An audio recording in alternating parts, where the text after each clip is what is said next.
എന്താ? ആരാണ് എന്താണെന്നൊക്കെ ഞങ്ങളുടെ പരിപാടി കഴിഞ്ഞിട്ട് നിനക്ക് ജീവനുണ്ടെങ്കിൽ ഞങ്ങൾ ഡീറ്റെയിൽ ആയിട്ട് പറഞ്ഞുതരാം. പിടിക്കടാ.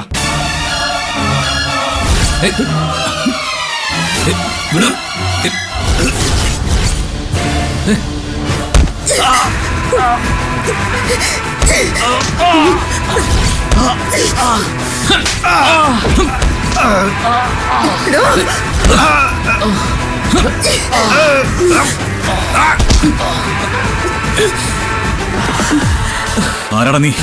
ആരാ നിന്നെ പറഞ്ഞു വിട്ടത്?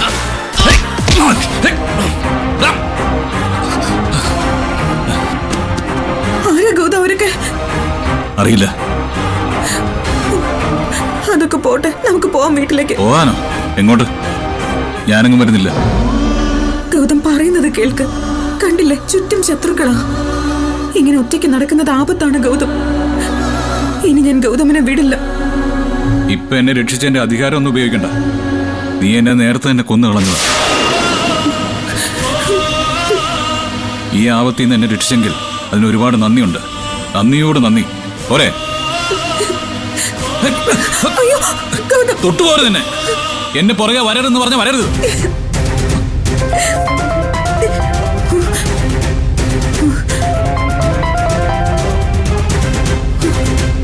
എന്താ നിർമ്മലാന്റി? മോളെ, നമ്മുടെ പാർവതിക്ക് സുഖമില്ലാതായി. ആശുപത്രി കൊണ്ടുപോയിരിക്കുക. അയ്യോ, അമ്മയ്ക്ക് എന്താ പറ്റിയ നിർമ്മലാന്റി? ഇവിടെ ചെറിയൊരു വഴക്കുണ്ടായി. അതിനിടയിൽ പാർവതി ബോധമില്ലാതെ വീണു. ബോധമില്ലാതെയാ ആശുപത്രിയിലേക്ക് കൊണ്ടുപോയത്.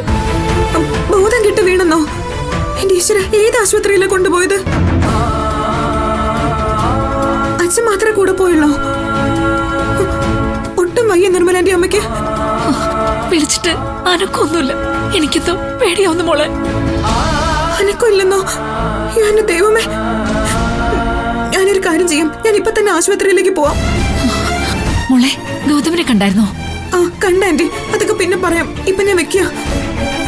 എന്താ അമ്മയ്ക്ക് എന്താ പറ്റിയത്? അമ്മ പെട്ടെന്ന് ബോധം കെട്ട് വീണെന്ന്.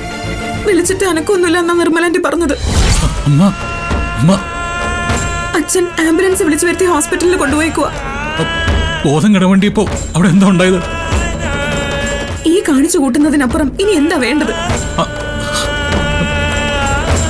ഒരു പെറ്റമ്മ തരുന്നതിനേക്കാൾ സ്നേഹം തന്ന് വളർത്തിയതാണ് ആ അമ്മ.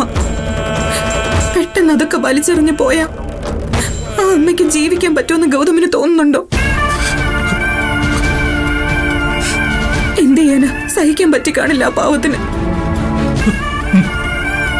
ഗൗതം ആശുപത്രിയിലായപ്പോ മുതൽ പറയുന്നുണ്ടായിരുന്നു, എന്റെ മോൻ എന്തെങ്കിലും പറ്റിപ്പോയാൽ പിന്നെ ജീവനോടെ ഉണ്ടാവില്ല എന്ന്. അതാണ് യഥാർത്ഥ അമ്മയുടെ സ്നേഹം. എനിക്ക് എന്റെ അമ്മയെ കാണണം. ഏത് ആശുപത്രിയില്ല?